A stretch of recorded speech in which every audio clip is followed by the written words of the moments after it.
Hey, what's going on, guys? KIM-1 here. In this video I'm going to be demonstrating my own port of Supermon64, which is the hex monitor for Commodore 64 that I've ported to KIM-1. And before I ever start this video, I want to give a credit to Dave Plummer, who is a retired operating system engineer from Microsoft from MS-DOS and Windows 95 days. So here in the picture, he actually managed to run his version of Supermon 64 on KIM-1. But the problem is that, well, actually there are no problems really. But anyways, I tried to. He didn't publish the source code for this project, and when I found on GitHub some of his work on this project, and I tried to compile and build around things, it didn't work. But it's not because it's bad or not working, but because he didn't even actually claim. He didn't claim that to be working, because the latest commit was available on GitHub. It was like it compiles, but it doesn't work on KIM, which it is. So it's no problem really. But in the video itself, he demonstrates how he actually runs this emulator on his real KIM-1 that he recently bought from my friend Dominic Bambeka. So what surprised me at the first look, and I thought that could have been a bit wrong. Even though I'm not claiming anything, I can't say that for sure. That's just an assumption. That when I saw the register dumps from the Hexmon, from the Supermon, when it was running on the KIM-1, it seems to me that the actual values of the program counter and all the registers were wrong, because they were not picked from the proper source. Because on KIM we have the memory locations from 00EF and up to F4, I guess, for all like lower byte for program counter, high byte for program counter. Then let me just quickly check out my notes. Then the status register, then the stack pointer, accumulator, Y register, and the X register at the very end. So there was something that made me feel that there might be something wrong with it. The rest is fine. The rest is just working. And even though my approach is kind of different, so he was into what I've seen in that source code available in his GitHub that kind of didn't work, but that was available, is that he was trying to split the code that is specific to C64, and that can be used on KIM. And that resulted in slightly shifting the starting address of where to run the program. So I did a little bit different. I tried to just to pad the existing source like with nopes with no operations, EA in hexadecimal, to make the source offsets being as close to the original as possible, because I've been relying completely on the build logic by the original project that gave birth to the Dave's one and to mine as well. So it's probably better just start diving into how it's done in the original project, which is the Supermon for original Commodore 64, and then we'll get from there to how it actually works. But anyway, thanks a lot to Dave for giving me an inspiration for this project, because if he didn't do this, I wouldn't ever think that this is actually possible, but it turned out that it is, and that's really cool. All right, so the original project is this one. So somebody, JB Lam, what he did, he created, he used 64 tasks to renew the code, the original code. And he compiled the code, and he built and he created a build toolchain to create a final binary executable that can be run on the C64. So I can demonstrate you this within the C64 emulator, which hopefully makes sense. And if I just minimize my browser here, yeah, I can do this. I can grab one from here. So here we go. So this is Supermon PRG. So just to give you an idea how the original program looks like and why it is so cool, why it's worth of. Yeah, here it is. Here is the Supermon. So like we have the register dumps. So the program counter where is currently pointing to the status register, accumulator, X register, Y register, stack pointer. By the way, I've changed the order of these variables because they are different in KIM, and instead of pulling those values from stack, I was pulling that from the KIM-1 specific memory locations that were already kind of pre-initialized there, thankfully to KIM-1's 1C00 interrupt vector that is available by default. Well, not by default, we have to set this, but anyways. So here you can for instance, like, inspect the memory.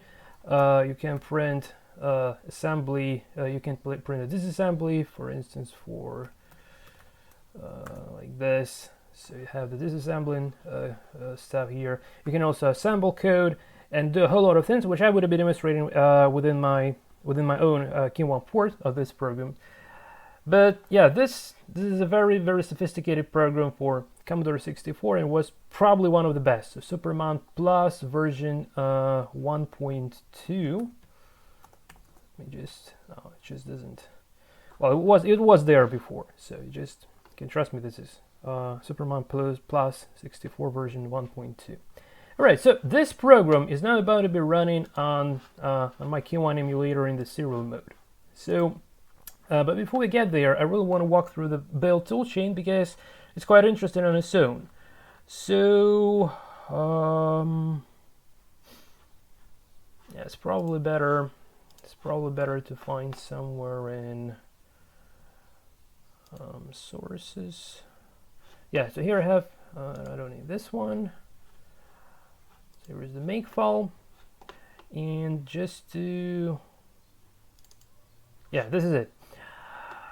So this is the custom Python script that JBLand built. So this tool to relocate Supermon64 binary. So Jim Butterfield described the post-processing of Supermon64 binaries the following way. So I should note that since Supermon64 is relocatable code, the source doesn't assemble into the final binary executable file. It may seem crude, but I followed this procedure. The source code is carefully structured so that there are no dispersed addresses, such as might be created with something like this code.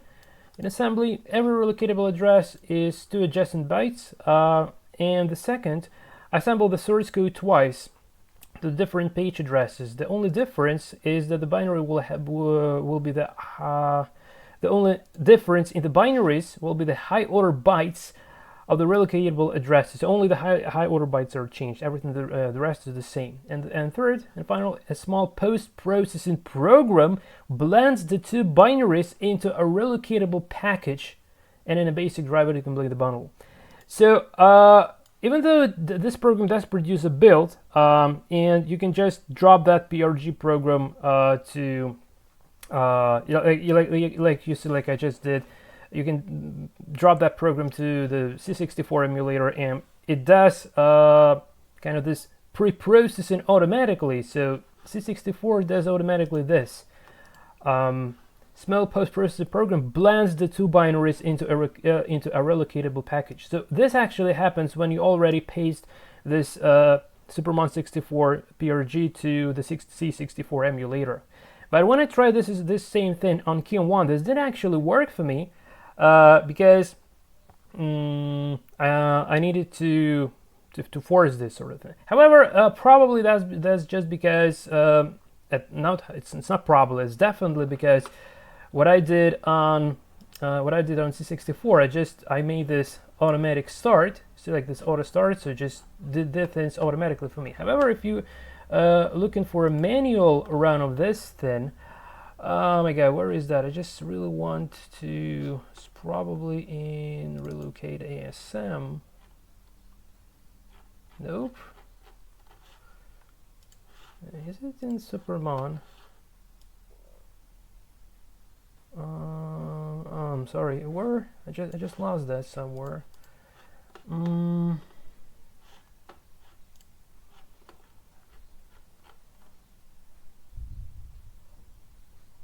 Oh, that was in the listing file that I've already deleted. That was somewhere in the list, or I don't know. Well, anyway, the idea is the following. So there is an address of where. So what this Python, what this build-up py file eventually does, without looking into the great details, what it does, it puts the assembled version of the relocate ASM. So this is the file to relocate the code, the final version of the Supermon. And like we have this binary piece of this relocate code, and then we have a big piece of the monitor itself. So what this build up by does, it just brings them together. And the starting point here is 0848. And we should go there and run. And once we run there, this little code of relocation would be copying this big part from right next of the relocate to the actual memory address where it's going to be in the random access memory. So that's kind of how it works. But when I tried this, when I tried to just to build this for KIM-1, I found that I found the issue that the code wasn't actually relocated, and it didn't really create anything in a target area of the random access memory. In my case, this is 9548. The original version was at 9519. And the reason for that, because in order to work properly, the relocate routine needs to have some specific values in the 0 page. And I have no idea how exactly those specific values are getting into the C64 on boot, on load. I have no idea, but I've grabbed those values from the C64's memory, and I duplicated those memory into the 0 page of the KIM-1. Is that what I did? I remember I took those from somewhere. Yeah, probably. Yeah. Okay. So, and in order to make in order to make this Supermon 64 PRG generated by this build script, in order to actually make it relocate the code, I created another script called ling.py.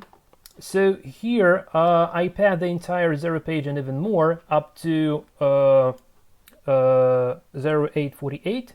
So starting from here, here would be added the Supermon with the installation script, like to relocate the code. So it's gonna be going after here, right? Yes.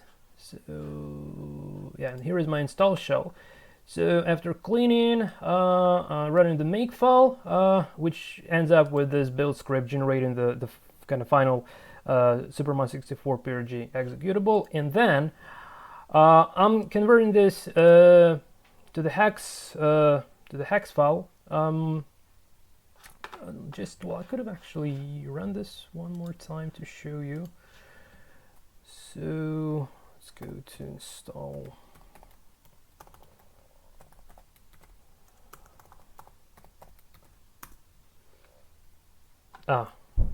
Sorry for that.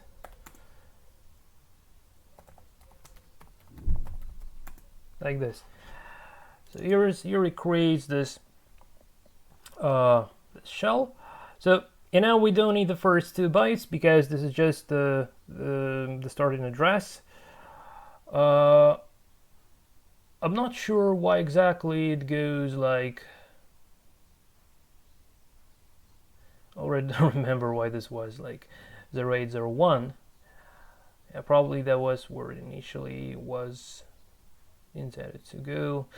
Sorry guys, I don't remember. So what the ling.py script does, so it takes this hex file, it takes away this part, and it takes away this part, and then it just converts this to what I call DCB format, which looks like this, just a declaration of bytes.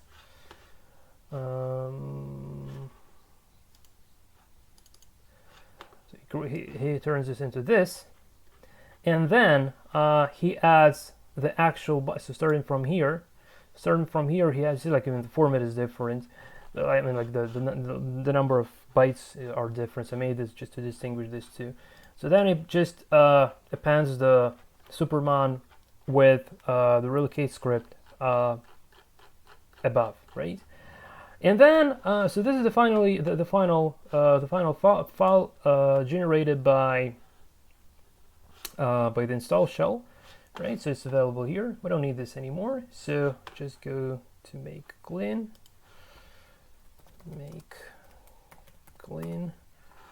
Yeah, and by the way, this is a redundancy as well. Don't need this.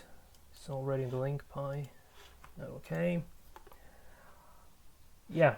So we don't need this. We don't need this anymore. No, don't need this. This. And this also. And this one we have from here.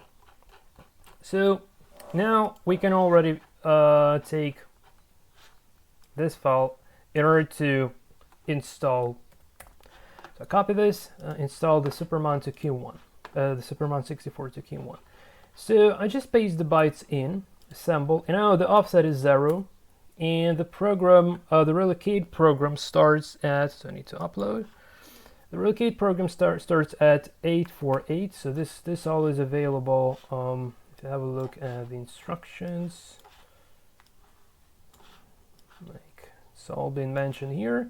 So navigating to emulator, assemble and the origin of 0000, uploaded it. Then go into, so you can do this in this mode or in the TTY mode already. So then you need to go to 848, so 848 space, and then press go. So Shift G to go, and once I printed this intro message, this means that the program. So after the relocate program finishes, it jumps to beginning of the hex monitor, and on C64 it actually enables it, and it's working after. Not so on KIM-1 because of the break vector instruction. Of the break vector, because of the break vector is being a different address and not actually handleable. Just it's another big story. So originally when the relocate ends up working, it should drop here. Okay, so it displays the sys message, and here he actually sets up the break vector for C64. And the first thing I've been trying for first several days working on this, I was replacing this break vector address by KIM-1 FA, if I'm not mistaken. Let me just quickly check that. I was replacing this, yeah, 17FE, sorry. So instead of this 1C00, it was putting an address where is, so on break, instead of going to here, where the original KIM break, it was going actually to the place in the memory where this break handler, somewhere 9590, if I'm not mistaken. Yeah, somewhere around 9590. But this worked, but not all the features work. For instance, this assembler wasn't working. It was just like it was just breaking after just printing the address, and some other nasty things were happening. So eventually, and also one of the major things that the program counter and the values of the registers were just some gibberish that that wasn't true actually. So this feature of dumping the registers didn't really make sense. Eventually, I decided to drop back to the original break vector, which in case of KIM-1 means that simply if program break, if you are, let's say you are within the Supermon, and then the break occurs. For instance, you're jumping to some location in memory, it runs, and then it breaks. So it's not returning back to the monitor. So that's what's happening. It's not returning back to the monitor. However,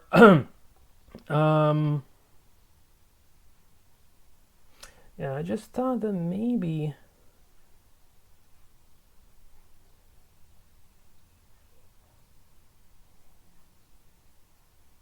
Oh no, because yeah, I was thinking maybe I just, when I alter this, I could have go back here again, but no, because on the other hand, sorry guys, I just have an idea in mind to give it a try. So yeah, I'll try it, and then if that works, I'll probably leave that. If not, then just forget that. So currently, this particular implementation, if you like jumping to somewhere from the Supermon program executes, then it encounters the break, and then it drops back to the original KIM monitor. So if you want to go back to the Supermon, you need to go to here to this break handler by hands, and this has the address of 9548. And what it does, it would pull the values for actually this is just a placeholder, so all the stuff is done here. It pulled the values from KIM's memory, where the register has been dumped automatically by the KIM ROM itself, and will store those to the variables available to the Supermon, so that you can in the Supermon you can see the exact the actual register time. And this is something I want to demonstrate you now. So after the installation has been completed, we can simply go to 9548 and space and Shift G, and we are in the Supermon. Okay, now this value. So let's first of all let's actually make sure that the values are correct, and then well, when we do make sure about this, I'll create a version that you don't need to install, and instead you can just type 9548 straight ahead and already have the pre-built binary. So we're going to be building the final binary now. That's quite simple. But anyway, just want to give you an idea. So in the documentation, what we have in the documentation, if you hear the sounds outside, that's just Russian and bomb in our city. So don't mind about this.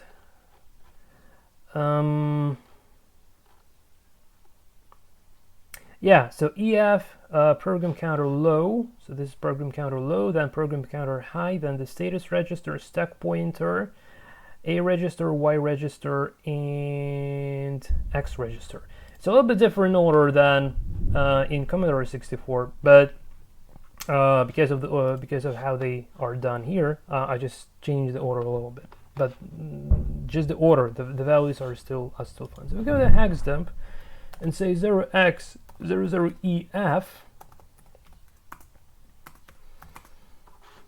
Here are the values. So program counter low 49, program counter high 95. So the address is 9549. It's where currently the program counter is pointing to. Where it was pointing before run the program, where it was pointing after the break, the last break. B0, the status register. So all the flags like negative, overflow, expansion, break, decimal, interrupt, zero, and carry flags. Right. Then we have the stack pointer pointing to the top of the stack, FF. So far so good. The value of the A register, Y register, and X register is equal to 0. This is it. To be honest, I'm not sure why it has some additional value 0. Maybe some, doesn't matter. So here are our registers. And now I want to do the following thing. So I just update this thing, paste, again assemble 0 and 848, and no, not like this, space. Oh, it didn't upload. Now it does. G. You know, before running, so not to corrupt the memory if this ever occurs. So just go to the hex dump, and from 0x 9548 and to 0x, let's give some big number, 16. So here is the final code for our, or the hex dump for our Supermon for KIM-1. So I want to stop here, and now I just copy this, and I have a converter here, so we can convert the hex dump to paper tape. Yes, hex dump to paper tape. Now to make sure that the paper tape is stored properly and to make sure that it is going to be working nicely on the real device, I need to make sure that the carriage returns are stored properly, because in Linux they won't be. So here is the hack. Here's the following hack. I just need to go to here, and so I don't need this terminal anymore. So here I want to say why notepad, so I'm opening the good old notepad.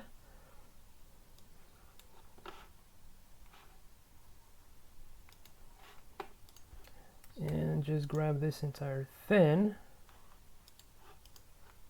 copy, and paste this in, and save as.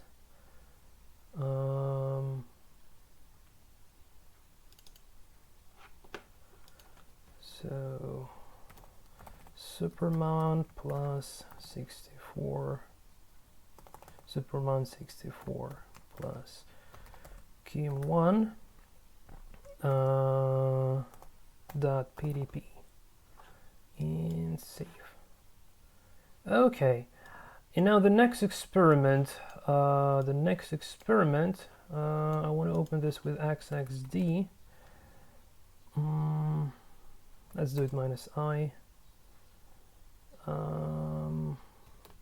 Supermon 64. I just want to make sure that the carriage returns are there.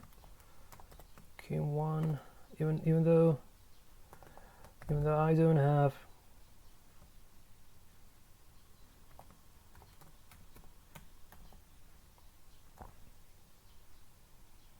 Oh, even though I don't have original hardware still, for those who does, this might be really essential. So what I'm wondering about here in particular is that by the end of the line, I just want to search for 0x0a, which stands for the end of the line.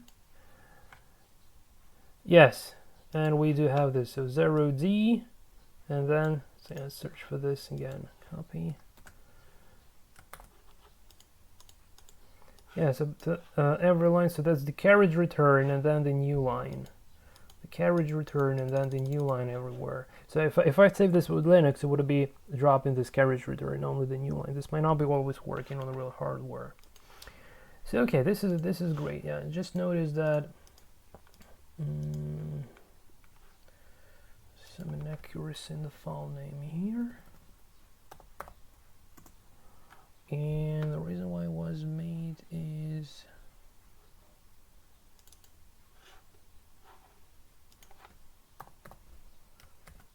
okay, sorry for that. Okay, but paper tape format is not being parsed directly for my emulator, so I need to use converter one more time. So here is the paper tape format with the final version. Okay, so I take this, and then let's start from scratch. So go into the converter, paste, and now I want to translate paper tape to DCB, and this is already the format. So it prints the origin. So this is the format of the file that can be directly understood by, so just create a new file here, by the emulator. So Supermon by the emulator's assembler to fetch the data, fetch bytes to fit bytes into the random access memory plus KIM-1 .dcb, paste, save, and now one last time I'm grabbing this, paste in here, assemble, and now it's important to know that like where to assemble, where is the starting address. Okay, just cancel for now. So assemble, and origin is 9548, so 0x9548. And now I upload. And if I now go to 9548 and space and Shift G, like Dave Plummer did, Supermon. Okay, so here we have our Supermon, and it's already interesting. So Now let's play around with this register then, because this is the feature I'm proud of the most. So where to start? For instance, well, I would be demonstrating features like one by one already, and in order to demonstrate how this register then works, I would be like relying on some features. So for instance, I want to inspect the memory address at 300 hexadecimal. There are zeros, which means that we can write some program there, right? So let's say I want to say assemble 030. That's wrong. Sorry for that. Assemble. I want to say LDA. Say 10. Okay, then. No, it's wrong. One of the downsides of this version that it doesn't automatically print the address on the second line. But I guess that on Commodore 64 this was somehow handled automatically because of the Commodore 64 itself. So like the program itself is not designed for that. Just to prove my assumption, I want to show you the source code hopefully one last time. And if we go to assemble, nope, yeah, here. So here, this is it. So it just wants to like increment address by length of instruction, stuff keyboard buffer with the next assemble command. So this is what he has to like pre-build there. And there is even an address for that, which is this KD. So if you have a look at the address of this KD, which is 0277, just to give you an idea. So if I go to 0277, you see this A2 and the next address. So starting from here. So A0302. So it should be put here. However, if you have a look at the source code further on, not exactly sure why this kind of doesn't happen, but anyways, not sure why exactly this doesn't happen, but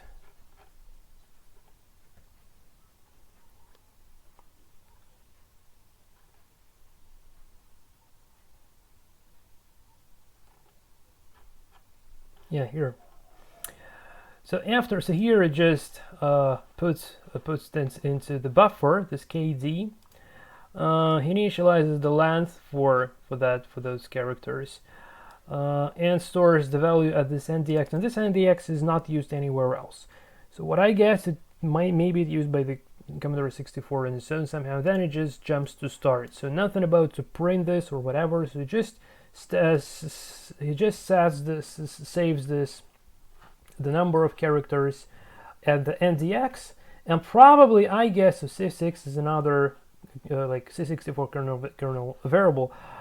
So probably C64's ROM is using this location to automatically maybe put on screen what is already in the keyboard buffer. I'm not sure. I never had C64, so I have no idea how that works.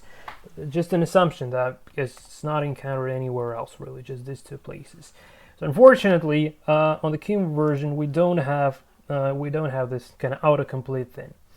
But anyway, it's not a big deal really, so it still works. So I can still do a 03 to 0. So it's not a big deal to calculate offset by hands. Now let's say LDY. And let's give it like 20 for instance, and then 02. Oh no. 0304, and finally LDX, and let's give it 30.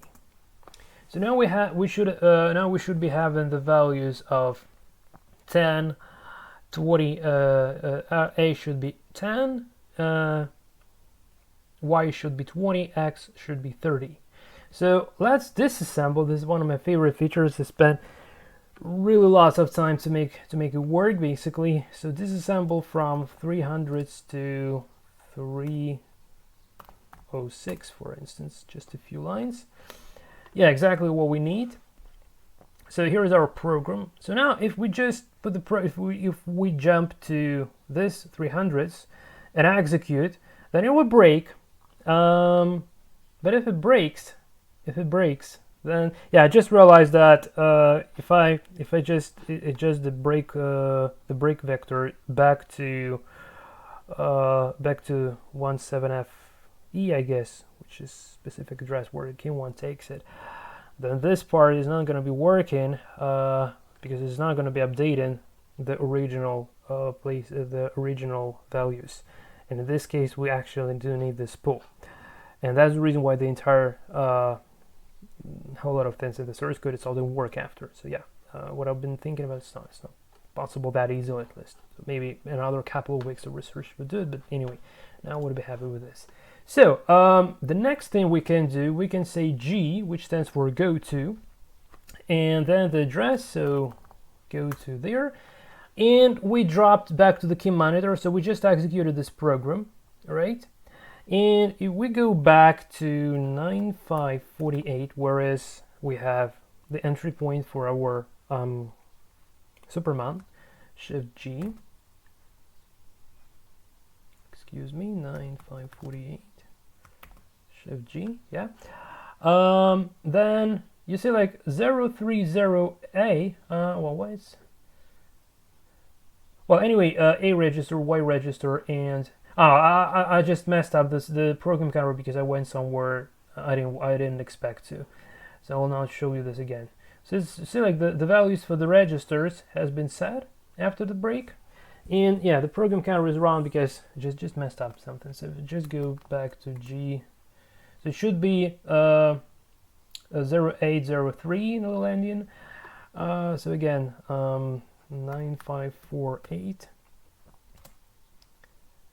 and G, yeah, and here is the program counter, so 0308, so exactly where it stopped after the break instruction has occurred. So how this makes sense, if we do the same, for instance, but instead of saying G, we say J, which stands for jump to subroutine, would be the same, but the stack pointer would be decremented by 1. But since I don't want to mess up the stack pointer, I'm not going to be demonstrating that unless I just reload the program. So yeah, maybe I can do this. So I say G and go into 30 and back to here. You see, like, actually it was decreased by more than F. Yeah, no idea why I thought it would be decreased by 1. Yeah. So anyway, the stack pointer is being adjusted until we do return. So yeah, I just better reload things. Okay, just wanted to give you an idea that the stack pointer is being tracked as well.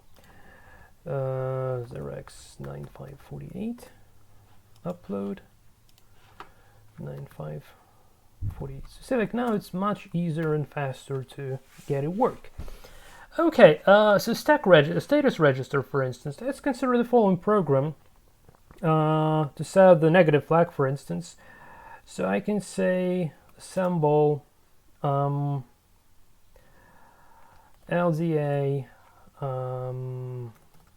0. Okay, excuse me, assemble 30 LDA 0. Then 0302 want to clear carry, and 0203 0302 SBC, and let's SBC5 to make sure it's negative number. Okay, so let's disassemble 30 to this. Okay, so, but hold on a sec. What's wrong with the carry? Oh, I just overwritten the, oh, sorry for this. So 0302 CLC 0303 SBC 05. Disassemble. Okay, so now we're loading 0 to the A register, clearing the carry flag, and subtracting 5. So this is going to be the negative number. And if I say G, go to 30, actually, yeah, just make it error. So before that, I want to show you the register state for now. So R stands for registers. So here are the registers. So this status register is going to get changed after. Go 300s, and we did go there. So going back to the hex monitor 9548.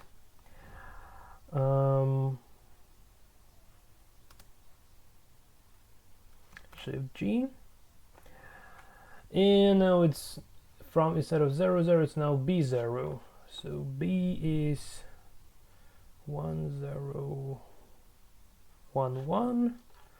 So if I did understand it properly, should be a negative flag is set, which it is, the highest bit. Overflow is not set, and expansion and break flag are set. Yeah, and the 0 flag is not set because eventual value is not a 0 flag, is not 0. Yeah, so it could have been set probably when I just made this LDA 00, but not now. So we have this set, this is true, this is false, this is true, and these are false. Yeah, B0. So it seems like it's working properly. Okay, so there are left a few more features to demonstrate with this monitor. So like again, the most outrageous are, you can just inspect the memory in the range as well. So here is the assembled source code. So A9 is LDA in immediate mode 00. This is clear flag and SBC 05. We can do this in yeah, here it would be just printing the memory further on. We can do the same to disassemble the code. Just in order to avoid this going too far, we can just say D like this, right? So the range to disassemble, so whatever place in the memory can be disassembled. I've already shown how goto and job to subroutine works, and a few more. So for instance, you can fill memory in you can fill the memory with a certain value. This is useful to clear the memory, for instance. So let's say let's inspect again, like sorry, not 3000s, but not so fast. Okay, so let's say I want to erase this, but not to zeros, but let's say from here to here, say I want the value of FF. So for this reason, I say F, and then the starting address 300s, the end address, let's say 320, like this, and the value to fill the memory with is FF. And now we inspect the memory at 300s, and what we got the memory being filled with this FFs, right? So I should have done 031F instead of 0320. But anyways, you got a point, you got an idea. So we can fill this, and for instance, fill back with the zeros, and we just fix this, right? Then another interesting option is to hunt the memory. Memory hunt searches for the given value in the range, in the address range. So for instance, let's search for the opcode A2 in the address range from, so hunt from 9548, so where the monitor starts itself, into, for instance, A000, and we're searching for A0. just mistake. Uppercase. Yeah, probably this lower and uppercase feature for my terminal emulator is a bit of an overkill. On C64 you have all the big letters and that's so cool.